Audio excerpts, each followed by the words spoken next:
My name is Ellen Harper, and the day I found that tube of lubricant under my husband's car seat, I didn't scream cry or throw him out.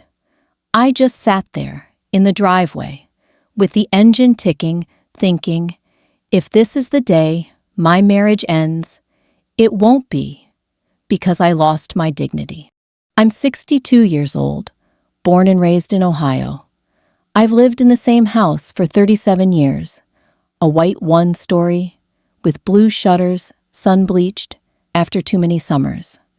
People say our street looks like something from an old postcard, the kind where neighbors wave and mailmen know your dog's name. That was true once, before late nights at the office, before secretive texting, before the woman's perfume that clung to his shirts like guilt made visible. That morning had started like any other, a cool breeze through the kitchen window, the kettle hissing the smell of Folger's grounds, rising like memory. The radio murmured about an incoming storm front. I should have known change was coming, but life never hands you a weather report for heartbreak. I cleaned his car every Thursday, not because he asked, but because I wanted somewhere to put my worry. Scrubbing, wiping, vacuuming. It made me feel like I could polish away whatever was breaking between us. Our children, 2 boys, both married, both states away, used to joke that I loved that car more than their father did. I didn't. I just loved the version of him who used to drive it home early, to surprise me with peaches from the farmer's market or carnations just because. I pulled the passenger seat back to reach the wrapper crumbs that inevitably slipped down the cracks. That's when I saw it, a small tube, black with red lettering wedged against the rail. Innocent enough if you didn't know better, but I did. And the moment my fingers touched it, the world snapped tight and sharp like a camera shutter closing. I held it a long time before I let myself breathe. My heart pounded, but not from anger, from clarity. Answers had been hiding in the corners of my mind for months, waiting for me to catch up. Now here they were, plastic and cold, in my hand. I didn't march inside. I didn't demand explanations. Instead, I slipped it into my apron pocket and kept cleaning. Glass cleaner on the windows, vinyl conditioner on the dash. I even polished the chrome, a strange thing to do when you feel like your insides are evaporating. After lunch, I drove to the Dollar General on Maple Street. Small-town folks know that store like a second home, the place where you run into everyone you hope to avoid. I found what I needed, a tube of thick, harmless hair gel, in a bottle the same size as the lubricant. Then I drove across the lot to the hardware store and found a sheet of label stickers. My hands trembled just enough that the cashier asked if I needed help with the bags. "No," I said. "I think I've got it." It wasn't until I got home that I realized I hadn't cried, not even once. In the kitchen, sunlight spilled across the table like honey. My mother's sunflower tablecloth fluttered in the breeze of the open window. I laid everything out, the original tube, the gel, the blank label stickers, a black Sharpie. The whole house felt quiet, like it was watching. I peeled the original label and stuck it onto the gel tube, wrote new words for the empty wrapper, industrial glue, bold, block letters. I never touched real glue, didn't need to. The point wasn't to hurt him or ruin anything. I just needed a mirror, big enough for him to see himself. I stared at my reflection in the toaster, silver hair pulled back, wrinkles that softened more than they hardened. I thought of my husband's face when he used to read me poetry in bed. I thought of the way he laughed when our boys built a soapbox car and it collapsed on the driveway. I thought of the man I married and wondered if he was still alive, somewhere beneath the one who kept leaving. When he came home that night, I had dinner, ready meatloaf, mashed potatoes, green beans, with bacon. He dropped his keys in the bowl, like always, kissed my cheek, barely. He talked about his day, though I doubt even he knew what he was saying. I heard nothing but the hum of my heartbeat. After dinner, I said I'd forgotten something in the car. He didn't look up from his phone. I went outside, placed the fake tube where I'd found the real one, closed the door gently. Later, I lay awake beside him. The ceiling fan, whirring like a lullaby, turned threatening. I wondered who he texted at midnight, who made him smile like that, and I wondered what tomorrow would bring. Not a meltdown, I promised myself. Not a scene. I wouldn't lose myself to his choices. Morning came. He left early. I made coffee toast, watered the garden, checked the porch for the newspaper. Ordinary movements in an unordinary life. At 9:14 a.m., my phone buzzed. "Did you clean my car?" his text read. I looked at it a long time, then typed back. Yes, I did. No punctuation, no explanation. Just a truth, simple enough to be terrifying. I watched the 3 dots appear, disappear, appear again. And in that moment, I knew this was the beginning. Not of revenge, not really, but of awakening, of remembering that silence, when chosen, can be power, that a woman's restraint can be thunder if she knows when to let it strike. So I waited, and whatever was coming, I would face it standing. I didn't have to wait long. By the time the grandfather clock in the hallway chimed 10, my husband had returned home, something he never did on a weekday morning. His truck screeched into the driveway so abruptly that gravel spit across the lawn. I watched from the kitchen window as he yanked open the door and stormed toward the porch like a man chasing down a fire. He didn't knock. He burst inside, breath-sharp eyes darting as though the truth might be hiding behind furniture. "Ellen," he said, one word tight as a fist. I closed the cabinet slowly, like I had all the time in the world. "You're home early. You cleaned my car."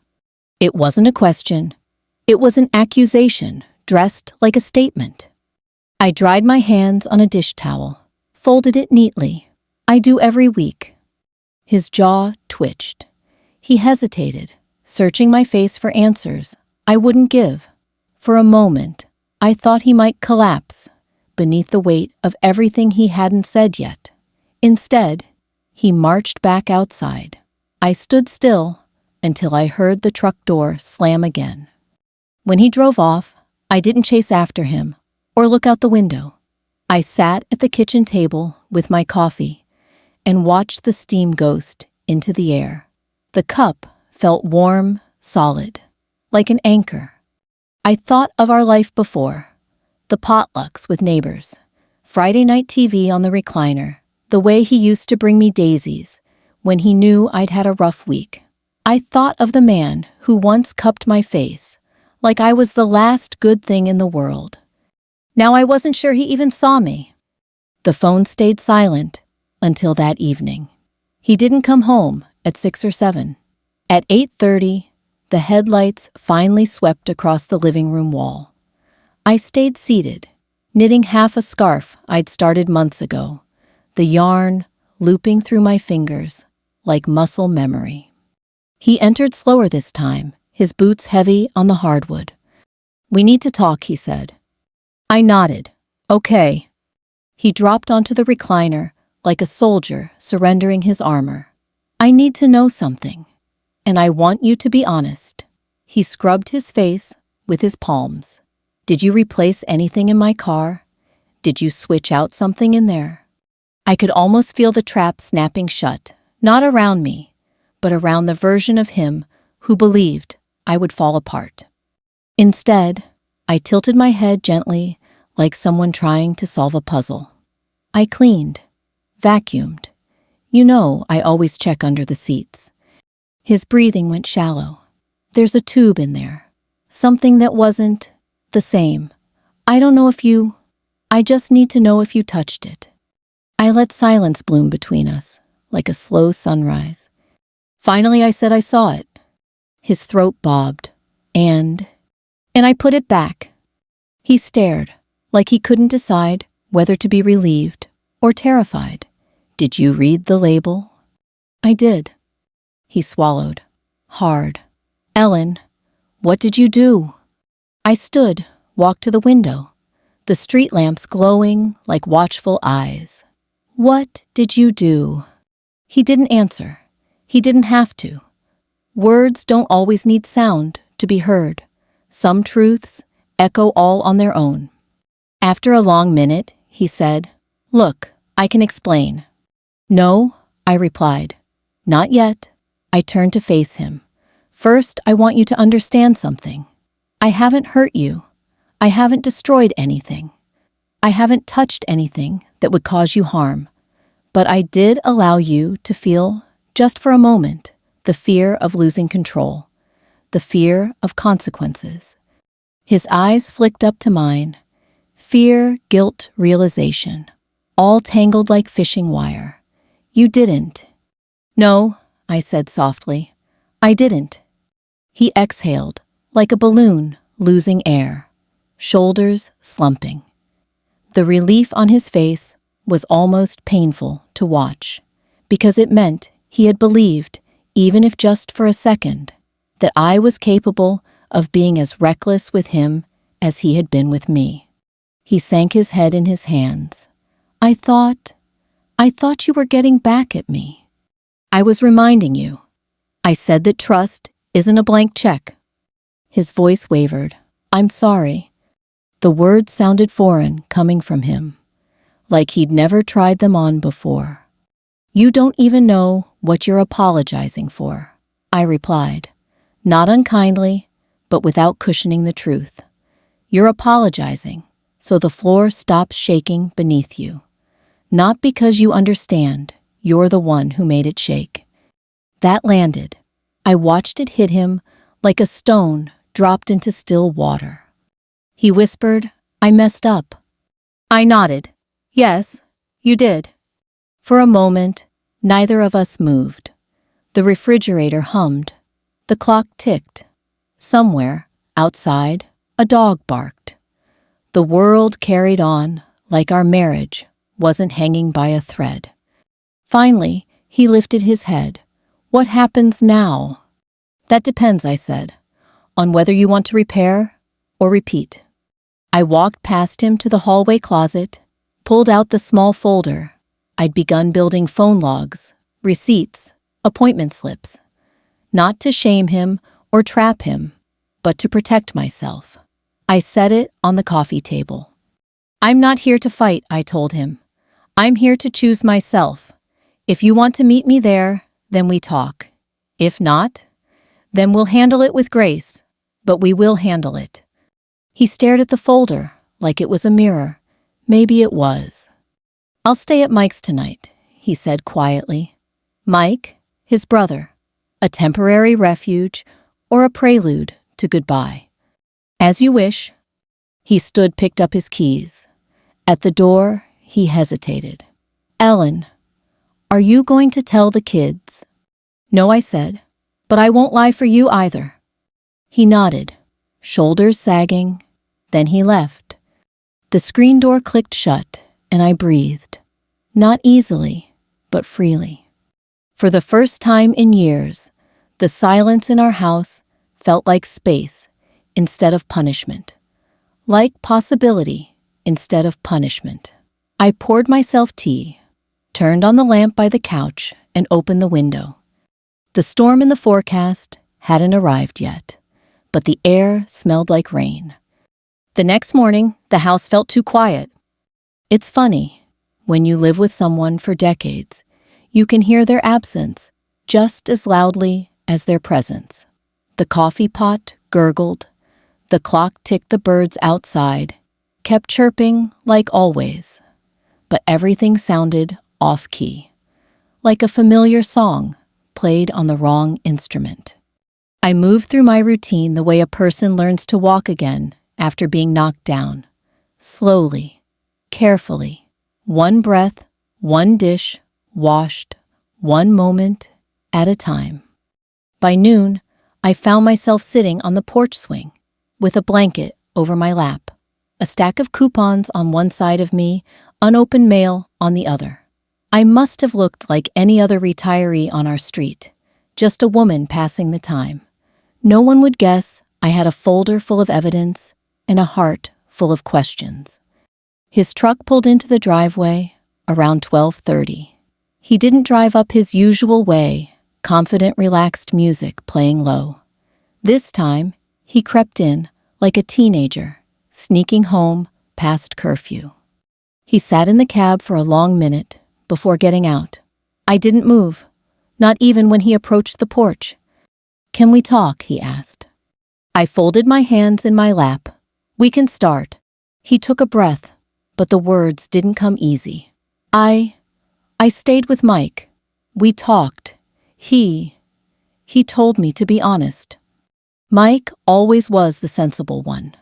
The brother who brought casseroles when our second son was born, who helped fix our fence after a storm. I wondered how much he knew. I wondered if he'd been carrying pieces of our truth before I saw it myself. My husband sat on the porch step, not beside me, like he knew he hadn't earned that space. "I want to try," he said, "to fix this." "You don't know what this is yet," I replied. "You can't fix what you won't name." He exhaled. "There's someone." The words didn't pierce me the way I thought they might. Maybe because betrayal doesn't begin with a person, it begins with distance, with closed doors and locked phones, and laughter shared with someone who isn't you. "How long?" I asked. "A few months," he admitted. "Maybe longer if you count the messages." The wind picked up tossing leaves across the yard. I tucked the blanket tighter around my legs. "Is she the reason for the late nights?" I asked. He nodded. "And the perfume on your shirts?" Another nod. "And the tube under the seat?" Silence. I didn't press further. Sometimes silence is the truest answer. After a beat, I said, "I'm not here to punish you, but I won't protect you from your choices." He looked down at his hands, like they belonged to someone else. "I know." I stood. "Let's take this inside," I said. "I don't want the neighbors eavesdropping. In a town like ours, everyone's windows are always open for the breeze and for the gossip." We sat across from each other at the kitchen table, the same table where we'd celebrated birthdays, sorted bills, watched our boys do homework. It felt smaller now. "I went to see a lawyer," I said. He flinched. "I didn't file anything," I continued, "but I needed to know my options." "I understand," he murmured. "No," I corrected. "You don't understand.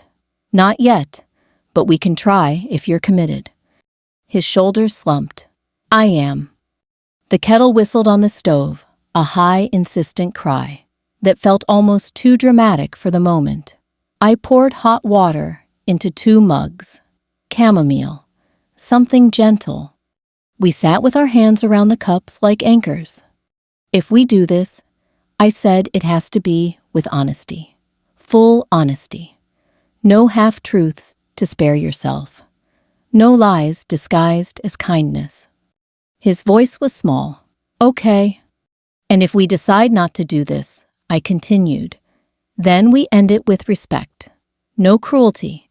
No dragging each other through mud." He didn't answer right away. He just stared into the steam rising from his cup like he hoped the answers were written there. Finally, "I'm scared," he confessed. "I am too," and that strangely felt like a beginning. We talked for a long time, not shouting, not debating, just talking. Like 2 people reading a story they used to know by heart, but had forgotten the ending to.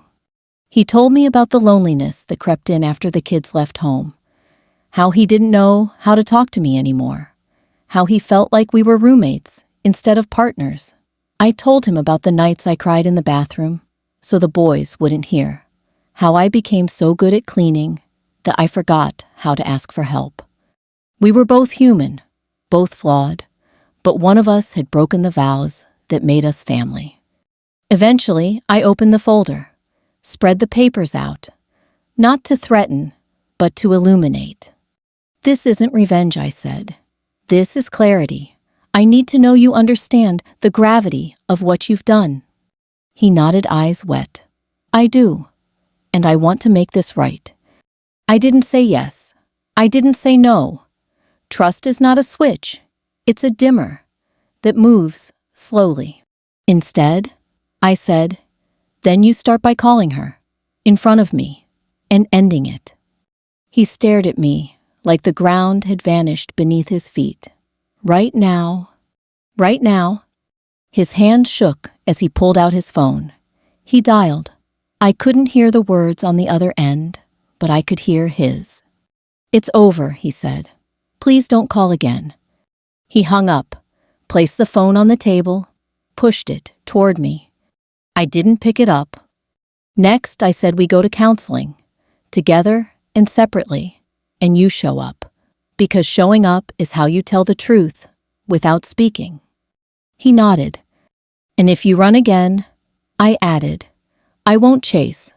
I'll close the door behind you and keep walking." Something in him broke, but not the brittle kind of break that shatters, the kind that opens, the kind that lets light in. That night, he slept in the guest room, not as punishment, as space. And I slept alone in our bed, not as a woman abandoned, but as a woman reclaiming territory. Maybe the storm had finally arrived, but I was no longer afraid of the rain. I woke before sunrise. The next day, the house wrapped in that blue-gray hush that only happens before morning fully arrives. I could hear the guest room floorboards creak. He was awake too. Maybe neither of us had slept. Grief and hope can taste the same in the dark, metallic, and uncertain. I brewed coffee. For myself only. It wasn't punishment. It was a boundary. For decades, I'd made his cup without thinking 2 sugars, a splash of cream. That morning, I let him make his own. I sat at the table with the newspaper, but didn't read it. My eyes kept drifting to the tulip centerpiece our daughter sent last spring. The petals had dried edges curled, fragile, but somehow still beautiful. He appeared in the doorway. He looked smaller, not physically, but in a way that suggested he'd finally stepped down from whatever pedestal he thought he was standing on. "Good morning," he said. "Morning," I answered, folding the paper. He hovered like someone visiting a stranger's house. "Is it okay if I sit?" "You don't need permission to sit," I said. "But you do need intention." He nodded, choosing the seat across from me, not beside me. "I meant what I said yesterday," he began, "about wanting to make this right." I studied him, the man who once lifted me onto his shoulders at county fairs, the man who held my hand during childbirth, the man I'd shared grocery lists and mortgages and arguments over thermostat settings with. He was all of them and none of them in that moment. "We'll see," I replied. He didn't argue. That was new. We drove to counseling that afternoon. A brick building off Route 18, the kind you could miss if you blinked. Inside, the waiting room smelled like peppermint and old carpet comforts and ghosts. A woman with silver hair and kind eyes introduced herself as Dr. Reeves. She ushered us in like we were guests she had been expecting. We sat on opposite ends of a couch. My husband leaned forward. I leaned back. Dr. Reeves watched us like an architect studying a cracked foundation, deciding which beams could be salvaged. "I'm not here to save marriage, at any cost," she said gently. "I'm here to help you discover whether this marriage is something you both want to save, and why? My husband spoke first. For once I let him. I messed up, he said. I lost my way. Dr. Reeves nodded. And now, I want to come home, to try again. She turned to me. Ellen, how do you feel hearing that? I thought about lying, saying I felt hopeful, saying I forgave him already. But lies, even polite ones, are just unpaid debts. I feel tired, I admitted, and angry, and careful. Careful, she repeated. That sounds like protection. It is, I said. I spent years making myself small, so he could feel big. I'm not doing that anymore. Something in my husband broke then, a quiet breaking, like ice thawing. He nodded. I didn't know, he whispered. You didn't want to know, I corrected. Session after session went like that. Not explosive, not theatrical. Just the slow excavation of two people who had forgotten how to meet in the middle. Some days we left feeling stronger. Other days we drove home in silence, so heavy the air felt thick enough to choke on. One Thursday, 3 weeks in, Dr. Reeves asked us to write letters, not to each other, but about each other. What we grieved, what we missed, what we feared. I wrote mine with shaking hands at the kitchen counter. He wrote his, in the garage, the scent of motor oil and dust clinging to the air. I wrote, I miss the man who asked me what I dreamed of. I fear the man who forgot to ask. I grieve the years I thought silence meant peace. He wrote, I miss being someone you could trust. I fear I became someone you had to survive. I grieve the parts of myself I traded for ego. We didn't read them out loud. We handed them to Dr. Reeves. She folded them into envelopes and locked them in a drawer. These aren't confessions, she said. They're compass points. Driving home that day, I realized something healing wasn't about going back. It was about deciding where forward was and whether we were walking that direction together or separately. That night, I made dinner. He set the table. We moved around each other like people learning a dance for the first time. No bumping, no stepping on toes, just trying. When we sat down to eat, I placed something on the table before the plates, the harmless gel tube, the one with the industrial glue label I'd made myself. He stared at it. Why now, he asked. Because this is where the road splits, I said. That tube, that moment, was when I could have become someone I'm not. When I could have used your fear to hurt you, but I didn't. You could have, he said. I thought you did. I know, I replied, and I need you to understand that I don't want revenge, not the kind that burns. I want accountability. I want clarity.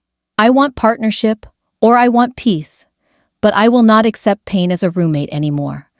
He reached for the tube, but I pulled it back. This is mine, I said, not as evidence, as reminder. We ate in silence, but it wasn't the old kind, the kind that suffocated. It was a silence that made room, a silence with air in it. After dinner, he washed dishes. I dried. Our hands brushed once. Neither of us pulled away. Later, he paused in the doorway of the guest room. Thank you, he said, for not becoming what hurt you. I looked at him, really looked, and said, thank you for finally seeing what you almost lost. He closed the door. I stood in the hallway, the tube in my hand. I squeezed it soft, harmless. A prop in a play I no longer needed to perform. Maybe there was still a road ahead. Maybe. I placed the tube in the trash, washed my hands, and turned out the light. I didn't expect progress to feel so ordinary, not triumphant, not cinematic. Just small things. Choosing patience instead of panic. Choosing honesty instead of guesswork. choosing to sit in the same room without holding our breaths. Life didn't pause while we tried to rebuild. Bills still came. Grass still grew. My arthritis still flared in my hands when the rain rolled in. And in those details, those everyday, unremarkable things, I found new markers of who I was becoming. One afternoon in late September, I stood on a step stool in the pantry, reorganizing the top shelf. My husband, his name is Richard, though I hadn't said it out loud much lately, knocked on the doorframe. I was thinking he said carefully, as if the sentence might break, maybe we could go through the finances together. I want to be transparent. About everything. For years, he'd handled the money. Not because he was better at it, just because that's how it started, and neither of us questioned it. I had let myself become a passenger in my own life. Get the folder, I said. We'll start now. We sat at the dining table, side by side this time. He walked me through accounts, passwords, bills. He handed me a small notebook, all the information written clearly, no abbreviations, meant to confuse or conceal. I want you to be protected, he said. Whatever happens, even if we don't make it. That sentence landed in my chest with a strange gentleness, an acknowledgement that commitment isn't just staying. Sometimes it's preparing someone for the possibility that you might not. When he left for a counseling session alone, I drove to the park. I sat on a bench near the pond and watched ducks glide through the water, carving small wakes behind them. I breathed, really breathed. For the first time in a long while, I wasn't waiting for the other shoe to drop. A couple about our age sat down near me. They were holding hands, laughing about something on a phone screen. I didn't envy them, not anymore, but I did observe them, the ease, the warmth, the way you might observe a painting. Something beautiful, but not a map. On the walk back to my car, I passed a church marquee sign. Forgiveness is not a gift to them. It is a key for you. I didn't know if I believed it yet, but I wrote it down. That evening, I lit candles in the living room. Not for romance, for clarity. Candlelight has a way of making a house look like it's telling the truth.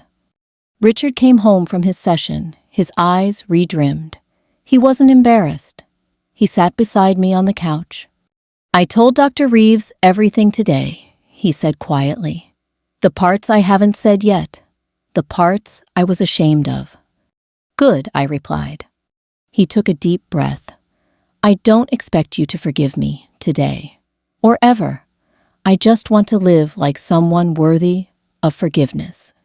Something in me softened, not a crack, not a surrender, just a loosening. I hadn't realized how tightly I'd been holding my own heart. We spent the evening talking about things that didn't hurt. Our sons, the garden, the stray cat that kept sleeping under the porch. Safe topics like stepping stones across a river. Near bedtime, he looked at me and asked, "Is it all right if I stay in the guest room longer, until you say otherwise?"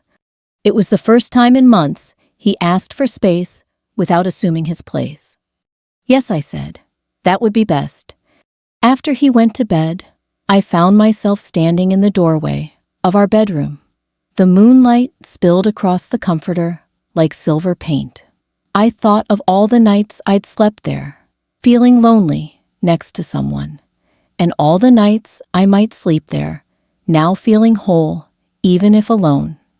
I crawled under the covers and stared at the ceiling fan turning slowly overhead. I whispered into the dark, I am not afraid of my own company. A week later, we met with our lawyer together, not to end things, but to redraw the lines. She walked us through what separation would look like, what reconciliation would require, what financial fairness meant when betrayal had been part of the equation. She didn't sugarcoat, she didn't pick sides. When we left, Richard said, "Thank you for not letting me off easy. I wouldn't have learned anything that way. And I surprised myself by saying, "Thank you for showing up." Back home, I sat at the kitchen table with a blank sheet of paper. At the top, I wrote, "Terms of peace. Not rules, not demands. Peace." I made a list. Honesty without prompting. Weekly counseling, shared finances. No secrets, digital or otherwise. Affection earned, not assumed respect as default. No silence used as punishment. When I slid the paper to him, he read every line twice. "Can I add something?" he asked. "Yes."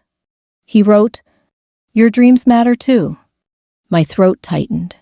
There it was, the sentence I had needed for years.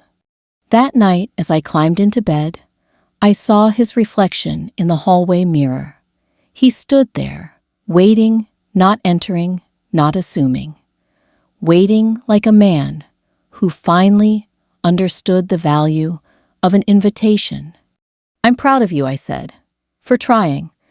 "I'm grateful," he replied, "for letting me." He didn't step closer. He didn't ask for anything. He just nodded and returned to the guest room. I fell asleep, thinking healing doesn't have to arrive, like lightning. Sometimes it shows up like sunrise, slowly, softly, and only if you open the curtains. October bled into November, and somewhere between the fading leaves and the first threat of frost, our home began to sound different. Not fixed, not healed, just different. Like a piano that had been tuned after years of playing just slightly off-key. Richard still slept in the guest room. Sometimes I heard him wake in the middle of the night, footsteps to the kitchen, water running the chair at the counter, creaking beneath him. I didn't go to him. He didn't come to me. We let the distance breathe instead of choke. I spent mornings at the community center, taking yoga classes for seniors. It was mostly stretching and soft music, but it made my body feel like a place I lived in instead of a house I maintained. One day after class, a woman named Carol, kind eyes, silver braid, invited me to coffee. We sat in a booth at the diner on Main Street, steam rising from our mugs. "You look lighter," she said. It startled me. Lighter. "Like you put something down," she replied. "Most of us women carry so much. It's okay to set a few bags down on the side of the road." I didn't tell her everything, but I told her enough. She didn't offer advice. She just listened, nodding occasionally, squeezing my hand. Sometimes that's all salvation is, witness, without judgment. Back home, Richard was in the backyard, raking leaves. He paused when he saw me lifting a hand in a small wave. There was an awkwardness there, but also sincerity, like watching someone learn how to write with their non-dominant hand. "Good class?" he asked when I walked over. "Yes," I said. "It was good." I resisted the urge to fill the silence. Years of marriage had trained me to patch every quiet moment with words as though silence might expose something fragile. Now, I was learning to let silence be a room we could both stand in. That afternoon, we went to counseling again. Dr. Reeves asked us to imagine what we each needed from the future, not from each other, but for ourselves. "I need to feel trusted," Richard said. "Not because I did something to erase what I've done, but because I'm proving, with consistency, that I can be trusted again." I nodded, acknowledging the weight of that. "I need to feel seen," I said. "Not just looked at, not just tolerated. Seen. With curiosity. With care." Dr. Reeves smiled gently. "Both of those needs are valid," she said, "and neither can be met with shortcuts." On the drive home, Richard asked if we could stop for groceries. A simple question. A normal day, married people thing. But the normalcy made my chest ache, like remembering a song I used to love. We walked through the aisles of Kroger, our cart bumping along the linoleum. I reached for apples. He reached for my favorite tea. Small gestures, clumsy gestures. But I noticed. At checkout, the cashier, young maybe 20, asked if we wanted the senior discount. Richard hesitated, embarrassed. I chuckled. Yes, I said. We've earned it. In the car, he exhaled a laugh. I guess pride doesn't pay as well as it used to. No, I said, but acceptance does. When we got home, we unpacked groceries, side by side. He placed the tea in the cabinet above the stove. I watched him reach for it, not to earn points, not to impress me, but because he remembered. Maybe healing is just remembering. Remembering the future you want, not the past you lost.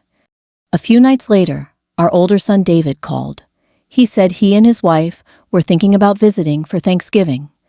That would be nice, I said, careful to keep my voice steady. And Dad, he asked. I paused. Your father and I are working through some things. We're being honest. That's what I can tell you. He didn't pry. Okay, Mom. We just want you to be happy. After we hung up, I found Richard standing in the hallway. He had heard. His shoulders sagged, not in defeat, but humility. I don't want them to hate me, he said quietly. I'm not raising them to hate anyone, I replied. But I am raising myself to not lie, not even to protect you. He nodded. Thank you. Something in that gratitude felt real. Not strategic, not rehearsed, just a man trying. It happened on a Thursday, the moment I realized we were not standing in the same place we had been. I was in the shed, rummaging for the fall decorations. The air smelled like wood and dust. My hands brushed past a box of old Halloween costumes, a jar of mismatched screws, a stack of paint cans. And then, tucked behind a shelf, I found the original tube. The lubricant. The catalyst. The memory. I held it in my hand. It felt lighter than before. Not because the tube had changed, but because I had. For a moment, I considered throwing it away, burning it, mailing it to the woman whose name I now knew. But those thoughts evaporated as quickly as they came, because I understood something then. Revenge was never going to change what happened, but accountability had begun to change what could happen. I walked inside. Richard was at the table sorting through mail. Without a word, I set the tube in front of him. He froze, eyes on the object, then on me. You kept it, he whispered. I did, I replied. For a long time, as a shield, as proof, as a reminder. His voice cracked. And now? Now I don't need it. He didn't reach for it. He didn't beg. He didn't crumble. He just nodded, tears welling in his eyes, but not falling. Can I dispose of it, he asked. No, I said gently. I will, because letting go is mine to do. I picked it up, walked to the trash can, and dropped it inside. The lid closed with a soft thud. Nothing dramatic, just final. When I turned back, Richard was standing. Not reaching, not demanding. Just standing. Ellen, he said, I love who you're becoming. I hope I can be someone worthy of knowing who that woman is. I didn't say I loved him. That would come later, or not at all. But I stepped closer, and that was enough for that day. That night, we sat on opposite ends of the couch. Our feet stretched out, almost touching. We watched the news. We talked about grocery prices.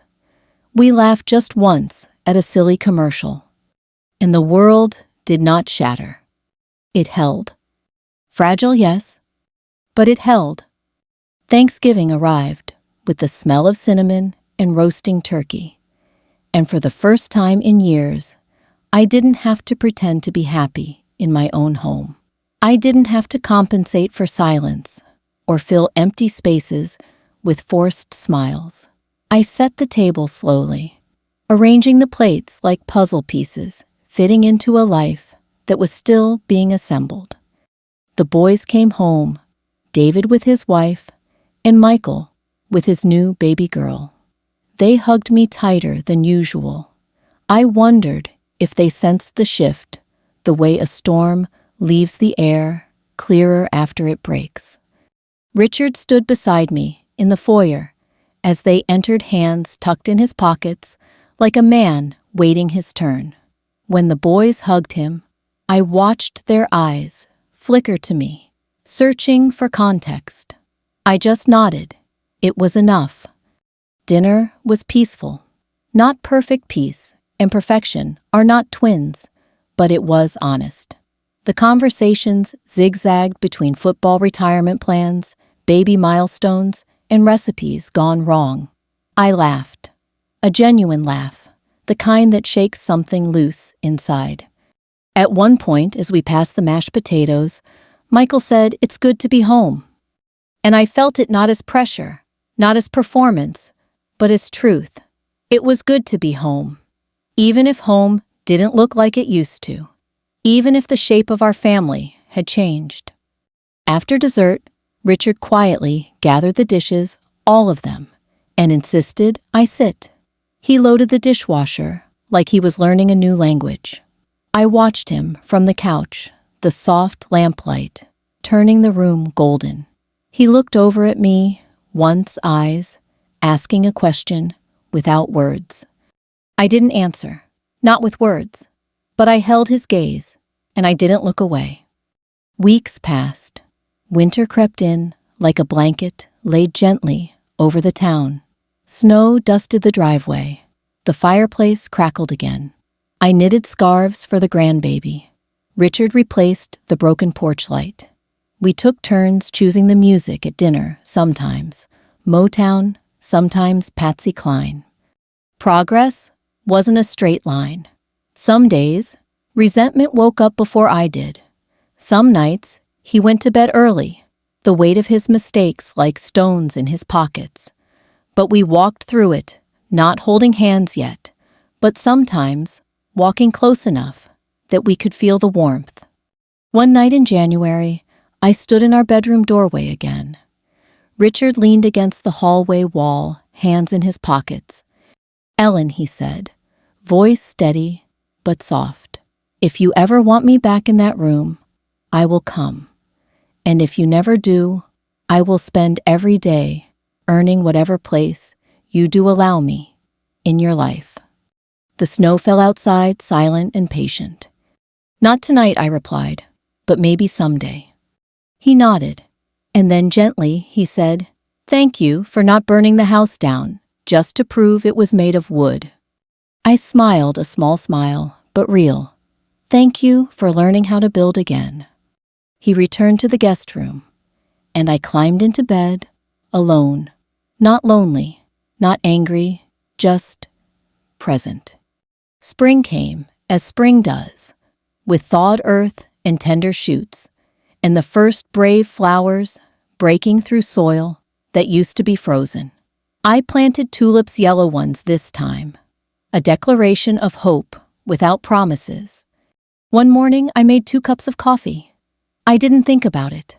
I just did it. I placed his on the counter. He paused when he saw it, like he needed permission to pick it up. "It's just coffee," I said. But we both knew it wasn't. We sat on the back porch, steam curling from our mugs. The sunrise painted the neighborhood in gold. Somewhere, a lawnmower hummed. Life, ordinary and extraordinary, all at once. "Ellen," he said, "are we okay?"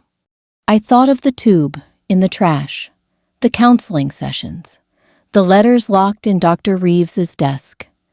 The night I whispered into the darkness that I wasn't afraid of my own company anymore. "We're not what we were," I said, "but we might be what comes next." He blinked, tears gathering. "I'd like that." "Me too," I said. And it was the truth. We didn't hold hands, We didn't kiss. We didn't declare anything. We just sat, two people choosing to stay in the same moment long enough to see if it could grow into something worth keeping. Not a fairy tale, just a life. If you're listening to this, wherever you are, whatever road you're on, I want to leave you with this. Revenge doesn't have to be a fire. It can be a boundary. It can be choosing yourself without destroying someone else. It can be walking away with your dignity instead of winning an argument that costs you your soul. Sometimes, the most powerful thing you'll ever say is nothing, and then taking action anyway. Sometimes, healing looks like separation. Sometimes, it looks like reconciliation. And sometimes it looks like waking up and realizing the person you needed to come home to was yourself. So if you're holding something heavy, put it down for a moment. If you're afraid to speak, breathe first. If you're losing yourself, trying to save someone else, let go of the rope before you drown. You deserve a life that doesn't hurt to live. Thank you for listening. If this story touched something in you, even a little, share it or send it to someone who might need it. You're not alone. None of us are.